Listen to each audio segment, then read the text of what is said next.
Good morning, everyone who are here today and who watch us online. We start presentation of international project Protecting Memory.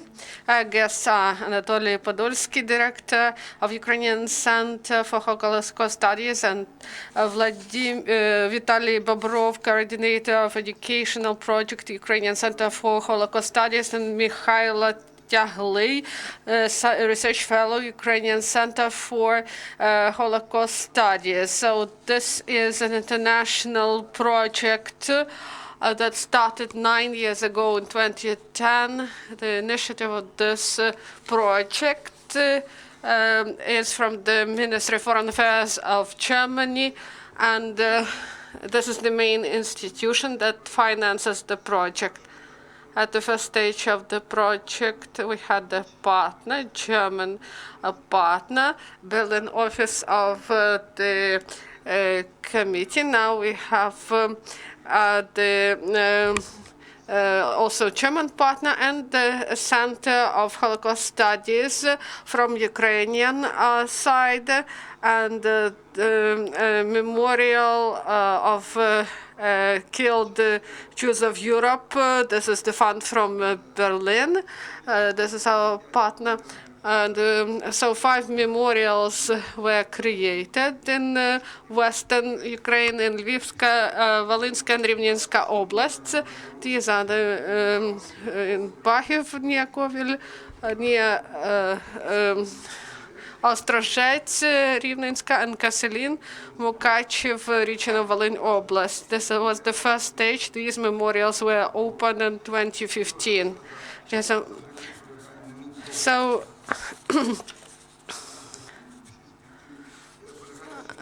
the main idea of this project is to restore the memory about Jews that were killed in Ukraine in small villages, small towns, not even regional towns.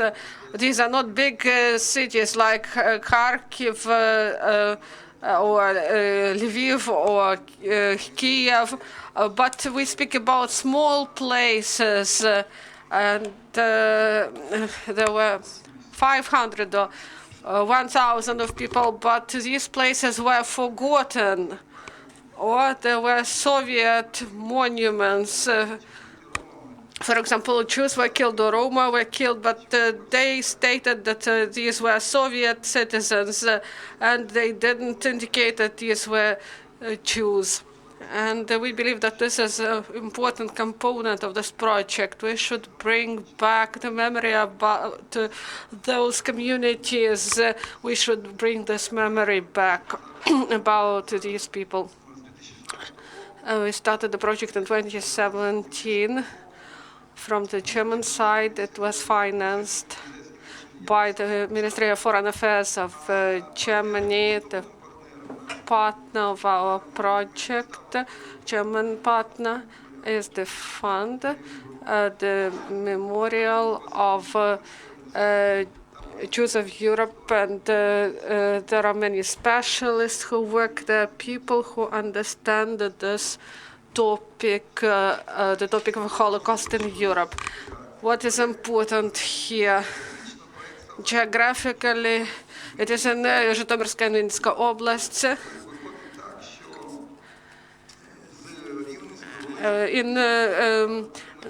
Now it is in the Zhytomyrskyna and Vinnytshina, and in June 6 places were open, 6 memorial signs in Kolodinka, Lyuber, Divoshin, Kalynivka, Ivanopil, in the Zhytomyrska Oblast. These are very small places, and this is the second phase of the project. And our German partners and our organization also opened the memorial sites to commemorate Romas, also in small places, and we commemorate the memory not only of Jews but also of Roma people. It is important. So why do we hold this press conference? because you see that in several days there will be an opening of 9 memorial sites in Plyskiv, Vachnivka, Chufik, Samgarad, Lipovets, Khashin, Barashi, and Berdichev in Zhytomyrska Oblast. In the period of the project starting 2011, 5 places in Western Ukraine and 15 places in 12 settlements of Zhytomyr and Vinska Oblast. It happens so that during the next week, new memorial places will be open, and the number of these memorials in this project that is called Protecting Memory, the number of memorials, this will be 20 memorial places in 17 settlements of Ukraine in 5 regions.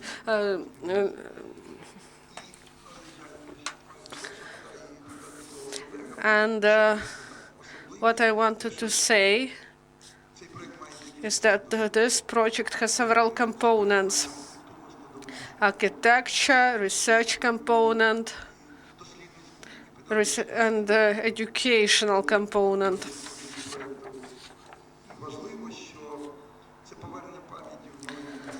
We want to bring memory back to small places, and the research part helped us to see how this tragedy happened in small places, and also educational, pedagogical component, and my colleagues will tell you more about it.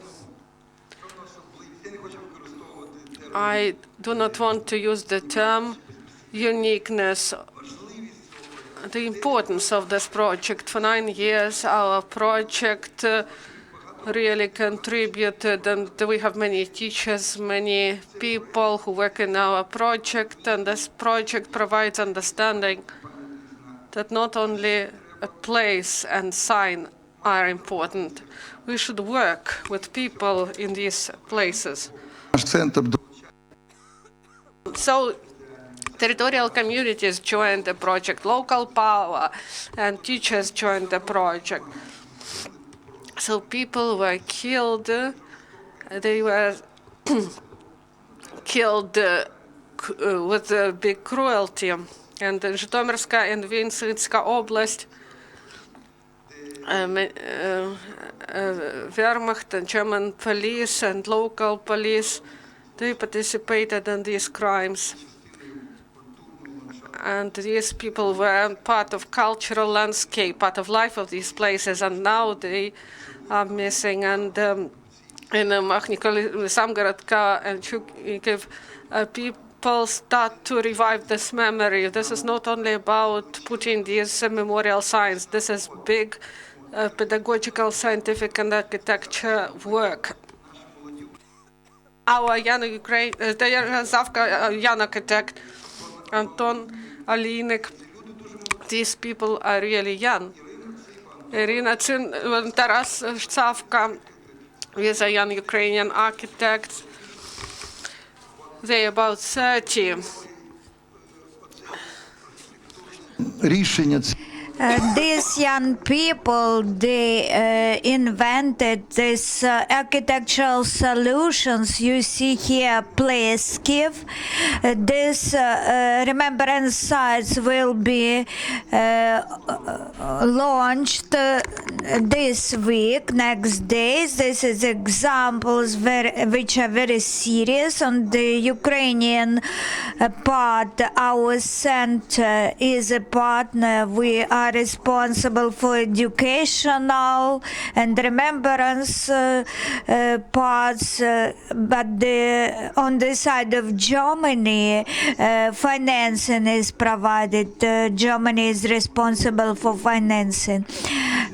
This is a strong impetus. This project, Let's Protect Memory, shows how to commemorate the victims of the Second World War. The last thing I want to say, on the 28th of August, 2 weeks ago, in the Ministry of Foreign Affairs of Germany, the exhibition took place which provides information about protecting memory project. The Minister of Foreign Affairs of Germany spoke there, and Ukrainian counterparts, and they said that our center is the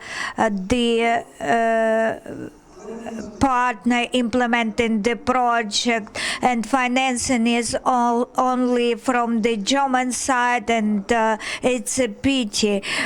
We engaged many local people, first of all teachers. They are participants in the project now, and they continue working. This is remembrance work, this is research and pedagogical work. Now I'd like to give the floor to Mykhailo Tyaglyi, my colleague. You see here brochures on our table. They are about the project, the research documents. To protecting memory is a quite integrated project. Thank you, Anatoliy, for giving an outline of the areas and components and complexity of the project. Yes, these are characteristic features of this Holocaust Remembrance Project. In various regions, all other monuments and memorials on the sites where Jews were murdered are installed, but this is not enough only to erect a monument. The important part is to commemorate victims. We have mass tombs, but there are some people who are searching for historical relics, and they can commit acts of vandalism. So we should protect memory. So memorial stela should be installed with the names of the victims, how they were murdered, how they lived, what community was that, who those people were. Anatoliy and Vitaliy, they already mentioned the educational component, and I'd like to say that when we commemorate the victims group, of local communities to take responsibility, and we should provide information about the people who lived in those communities, because they were components of historical and cultural landscapes.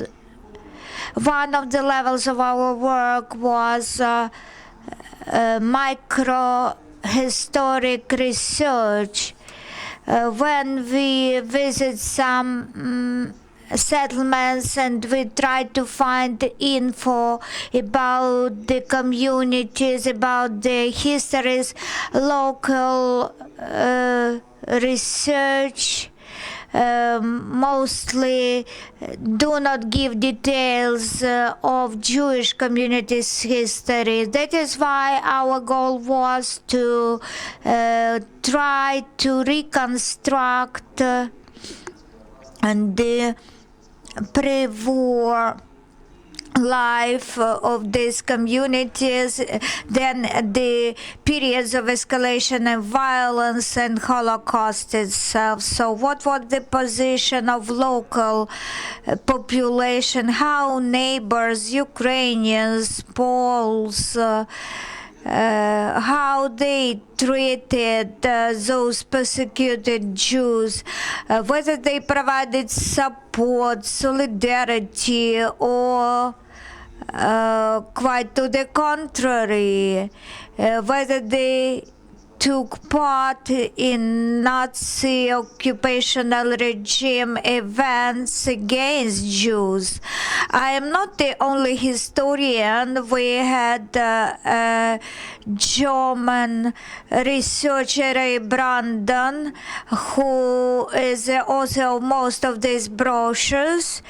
On every site of crime, we issued this kind of micro-research, which consists of 3 parts. The first is the pre-war history, then occupation period, and the third part is post-war life, how these Jewish communities or Rome communities were commemorated or not commemorated. This was a challenge because historical sources were hard to find. The process was complicated.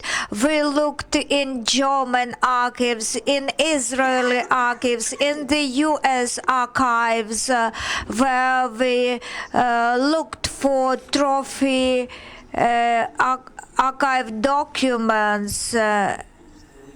And here in Kiev, in Central National Archives, we also conducted our research, as well as in the regional archives of the state system of archives of Ukraine, in Zhytomyr and Rivne regions, and also departmental archives, such as archives of the Security Service of Ukraine.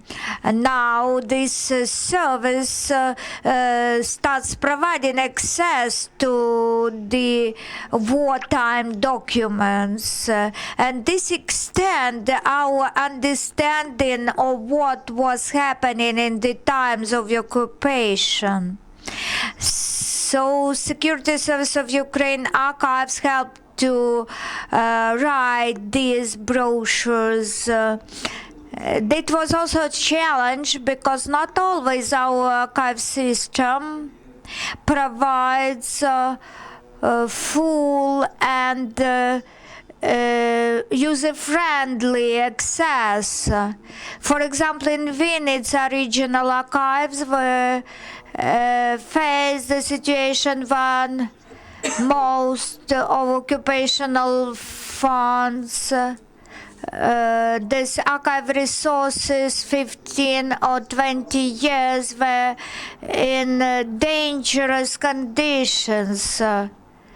So there were additional efforts needed to get cases to see Samgorod, for example, district occupational regime administration, and this provided us the chance to see documents when Samgorod administration counted the property,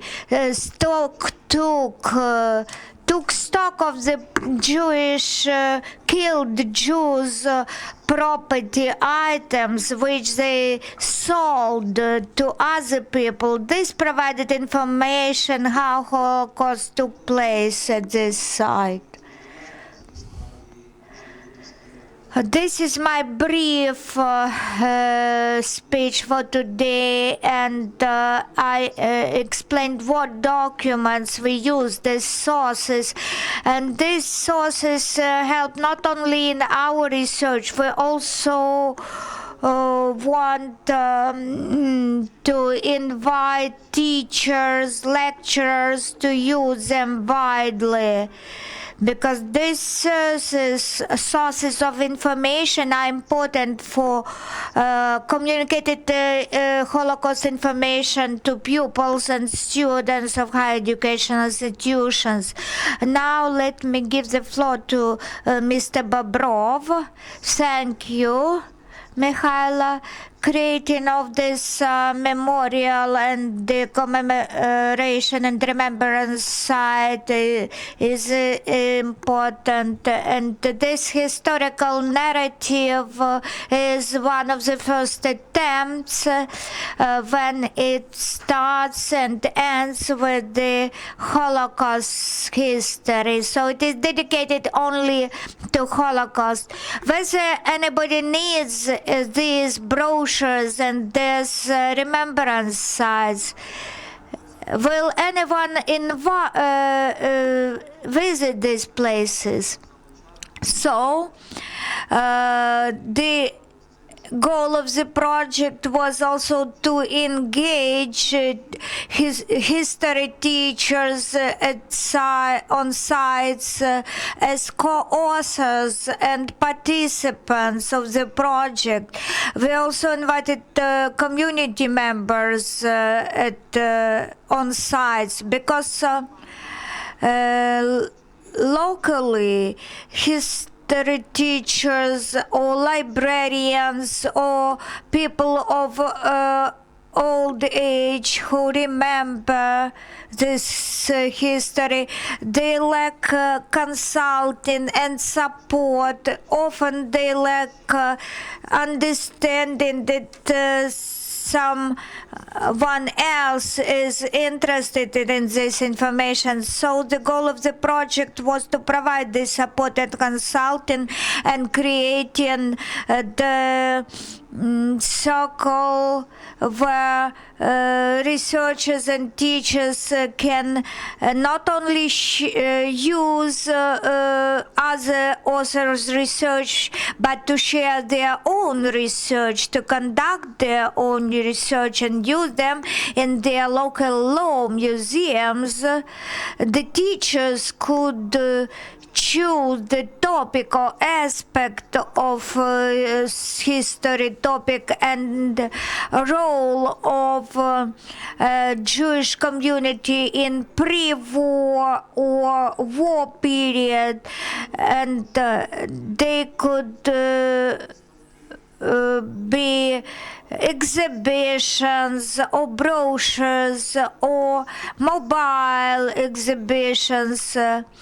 It was important for us that we only consult them, but we are not authors, we are not external force which erected the monument and went out and nobody understood what happened. For us, it was important that local communities are actively present in this project from the very beginning.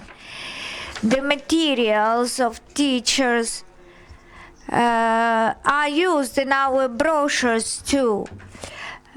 And the teachers started new projects as well. The teachers got specific physical products. In such projects, participants learn lessons and get materials like you see here on the table, like brochures, but not always they have the chance to demonstrate their own research results. So they the first materials appeared in these sites, in these communities, which are created by community members, by teachers. They now include exhibitions and brochures.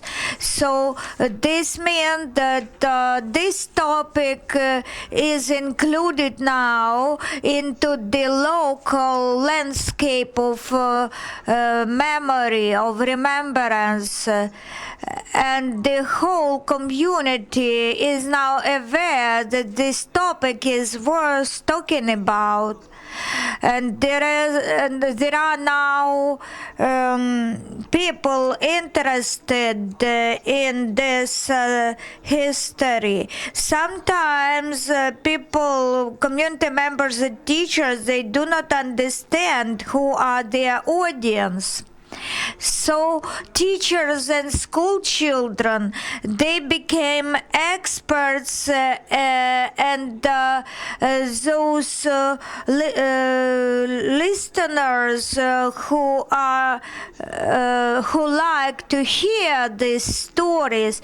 So after the project, the community members started coming to them and with telling the stories, the wartime stories, because now they know who to address.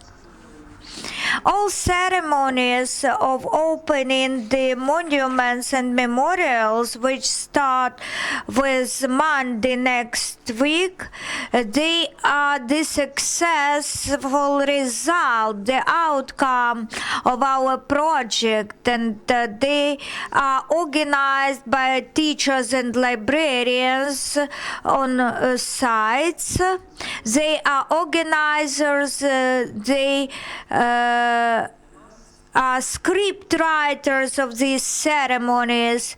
For us, it is important in principle that they understand that they are part of this history, local history, and the community also is a part of this history. The teachers, our colleagues, they like this role, and they believe that it is important and reasonable role they will play from now on. I think that's all. We are now invite you to ask questions. Andrei Megel, Information Agency, News Info. In Germany, there is a literature genre when people create literature for people who live in small settlements, and you propose to the teachers to study the situation and to also to provide some models for them to work with the material. This is one of the most important components of our work. We show world experience to them because we know about history of Holocaust and with the history of Jewish community, and the teachers, they do this. In our project, there are several family stories that were described, and the stories of families who didn't survive, and teachers are trying to get the names of those who died and to compile and to create maps and to restore the memory about these families. And we provide instruments for teachers, and then they choose the elements, and there is sharing of experience among 5 oblasts, and they constantly communicate among themselves about these topics. I would like to add,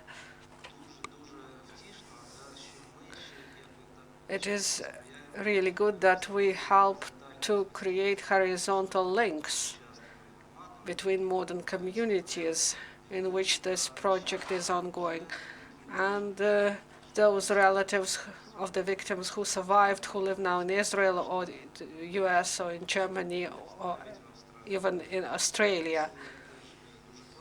And this is really great. Our activity may be seen as an incentive, and this process is going on their own initiative, their own agenda. their own logic, let's say so. Association of Polish Journalists of Ukraine. The idea of involvement of local people is wonderful. But do they get some material support in their work? Teachers, those people who are involved, do they get material support? Why I ask? Because there is experience in Poland. It is worth doing it. I will provide a brief reply. So this project is supported by the Ministry of Foreign Affairs of Germany, and the teachers are involved in the project, and our organization is involved in the Ukrainian Center for Holocaust Studies is involved, and together with our partners, we and our German counterparts, they provide some funding for teachers for creation of some materials, some maps.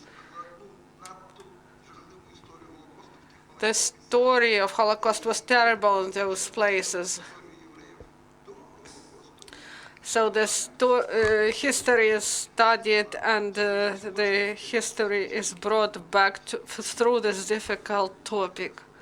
Yes, there is such a component in our project. I would like to add to the first question. We have site of the project, we have materials on site of the project. There are places of preliminary phase of Rivnenska and Volynska Oblast, and then other oblasts that were involved in our project. Vinnytska, Zhytomyrska Oblast. You may see the projects that teachers created. And this is not only about the places that were where the memorials were put, but also, for example, in Gzhokva, they also did a lot, and in many places of Vinnytska, Zhytomyrska Oblast. So many places joined the project. If there are no more questions, maybe some short remarks.